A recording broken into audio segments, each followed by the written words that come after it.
In the South-South, the Assistant Inspector General of Police in charge of Zone 6, AIG Tunde Ogunshaki, is confident that with the collaboration of a joint task force security outfit within the Zone 6 command, issues of sea pirates, armed robbery, kidnapping, and cult activities will be quelled, and in turn, safety of lives and property will be guaranteed. The police boss made this known at the zonal headquarters in Calabar, the Cross River State capital, during a workshop for the formation of a joint task force to combat criminals. The AIG regretted the increasing rate of crime within Cross River, Akwa Ibom, Bayelsa, Ebonyi, and River State. He also announced the delivery of a helicopter to the zone to help complement police intelligence units, which will help focus the patrol and give proper direction for the men in the field. With all respect, gentlemen, I wish to bring to your notice officially that the General Police has visually given a helicopter, a helicopter 412 to effectively combat this serious crime within my jurisdiction. I therefore urge your assistance to seek assistance from the government in deploying and maintaining the aircraft. Also sought from the state government assistance for the provision of additional patrol vehicles to complement the available ones for several highways and peaceful environment within the zone. Actually, the joint nature of this operation requires a joint operation to be located here in Zone 6 headquarters. I appreciate the River State government who graciously promised to provide communication equipment to make the joint operation show with the troops of field and the helicopter troops. To the southeast now, where the Abia State Governor, Okezie Ikpeazu, has said that the biometric data exercise carried out by the administration for the Abia Civil Service has brought into the government coffers the sum of 160 million naira. The governor gave the revelation on a state broadcast to mark the 24th anniversary of the creation of Abia State. The governor said that the intervention plans of his administration has made an impact on human and material infrastructure. According to him, processes have been put in place to ensure that the interventions will take into consideration education, employment, agriculture, amongst other sectors, and called on residents to support the process by paying their taxes. The exercise we undertook has saved our state about 160 million naira, which was hitherto being lost through payment to ghost workers and other deliberate manipulations of the system.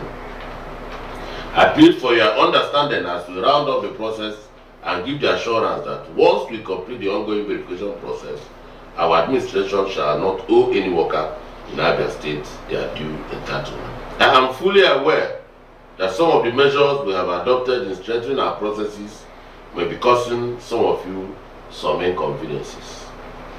I plead for the understanding of our workers and pensioners who have had to undergo a rigorous verification exercise in order to regularize their data for hit-free payments in future. I can confirm that they have all received their June 2015 salaries.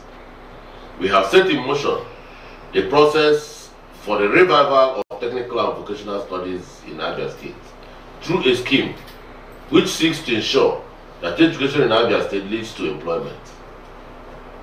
We are currently conducting baseline assessments and feasibility studies aimed at ascertaining specific needs and intervention modalities in some key sectors of agriculture, health, oil and gas, and the productive sector. Beloved Abians, the journey to a better Abia State requires our collective efforts.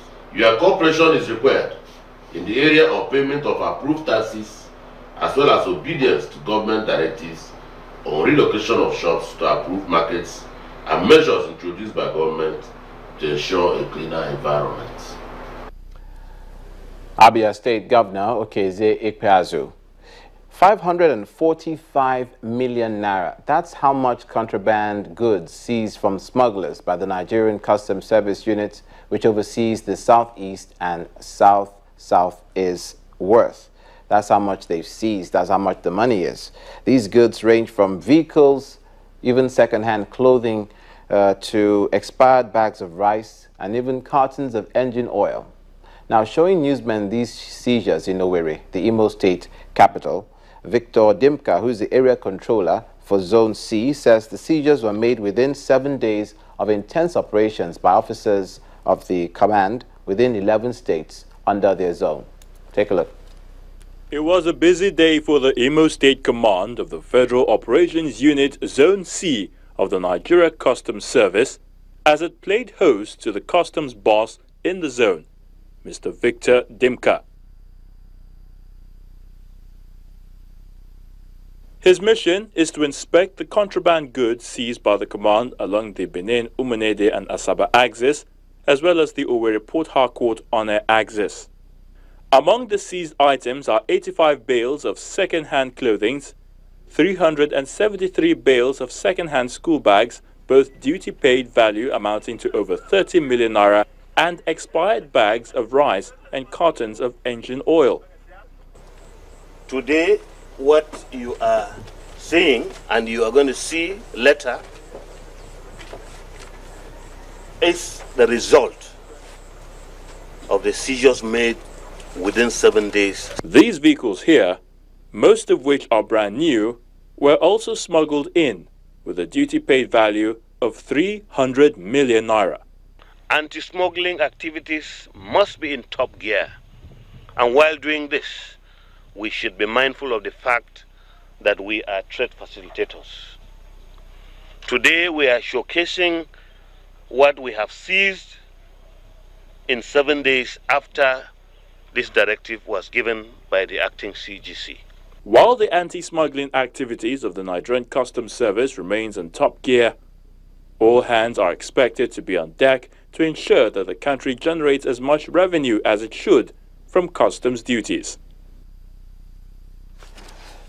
Elsewhere in the southeast, the Anambra State Command of the Nigerian Drug Law Enforcement Agency, the NDLEA, has recovered 243.2 kilograms of cannabis in 2 warehouses in Onitsha main market. In one of the warehouses, 133.4 kilograms of cannabis was recovered.